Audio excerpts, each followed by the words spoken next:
राज्यात 19 जून पासून पोलीस भरती प्रक्रिया सुरू होणार आहे। महाराष्ट्र पोलीस दलात विविध 17,000 पदे रिक्त आहेत। त्यासाठी पोलीस भरती होतीये।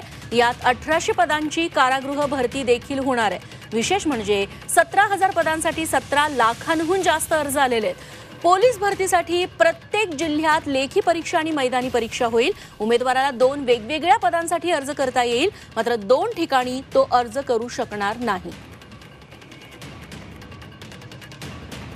19 जून 2024 रोजी सर्व पोलीस घटकांमध्ये भरती प्रक्रिया सुरू होणार आहे। सर्वप्रथम मैदानी चाचणी होईल।